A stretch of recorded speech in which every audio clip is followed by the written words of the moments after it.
Yes. Right? Yeah. Okay, this is toenail 101. So this is something that I have not taught formally other than in the moment, hey, here's how we do it. And it's kind of an important part when we set trusses. It's a part of the code requirement.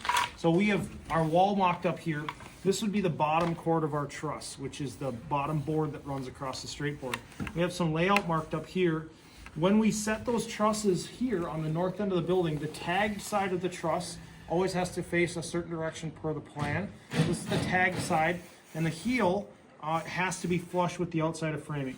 So that truss is going to come in on a crane, and it's going to be moving around and waggling, and we're going to get it on the building, and they're going to take the weight off of the lift. We're going to flush out here, and we can either hand drive 16s, and that's what I'm encouraging you to do, or if we're using the gun, we come over on this side. Right now I'm right on layout, right? And that's why it's really nice to have a line struck all the way across here, because it's easy to see if the truss is varying.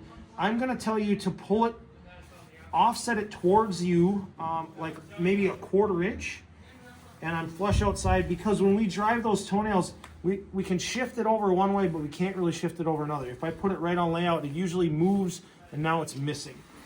On the gun, I've got it on already, but we're gonna hook this outside cleat right here.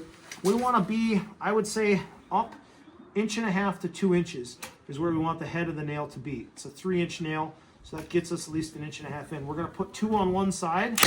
There's 1 and 2. And if this didn't move over, which it didn't, I'm still missing on layout, then I'm gonna drive these nails in. And if you come over on this side, I gotta clip them. So I have to hit them just with the edge of my hammer. And I'm gonna drive that over. Now if we come over here, you can actually see this nail went completely through. It didn't really catch well, but that's common with setting trusses. I'll straighten that out and tune it in. We need 2 on one side and 1 on the other, I think, as a minimum. Is that right, Dan? Yeah, minimum. So 2 on one side, 1 on the other. As high an angle as I can. This would be 45, I would say. Try to get like a 60-degree angle so it drives down more than over. That's a pretty good toenail there. And then if I'm not confident, clip that nail head and drive it in. You can see it shifted a little bit. We can knock that around. Okay, we'll try another one here by hand. I don't know how that's gonna go. Dan will help assist hold on the outside there. I don't have a ton of space. 16s, so our big guys here. I'm starting about 2 inches up. Any guideline on that, Dan? Just No. I'm starting at a pretty, like a 45. That's maybe a little too high. Too high? A little bit.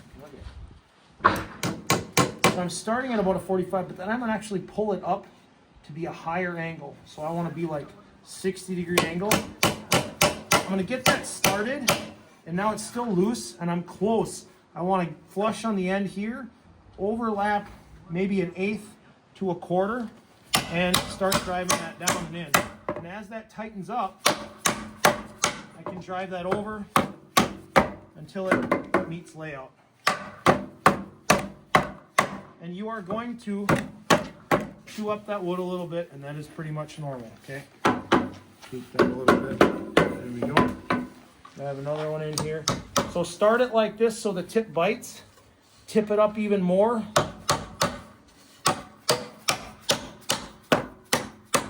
And I'm just clipping that with the edge of my hammer, okay?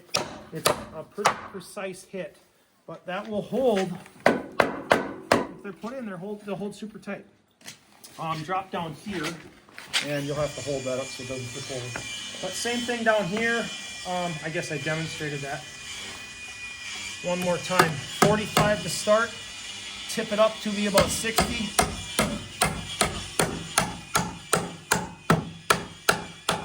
And that's a good toenail that's going to hold, okay?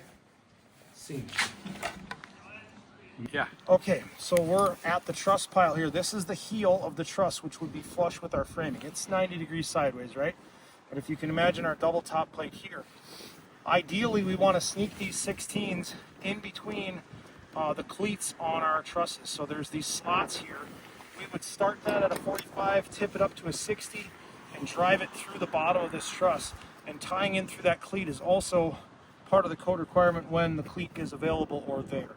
So depending on, most of these are going to be cleated right on the outside because they have a raised heel.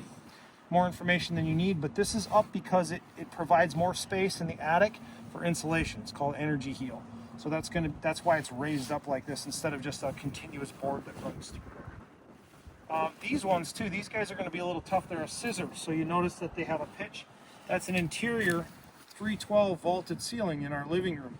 And these might not want to sit as well just because they're more top heavy.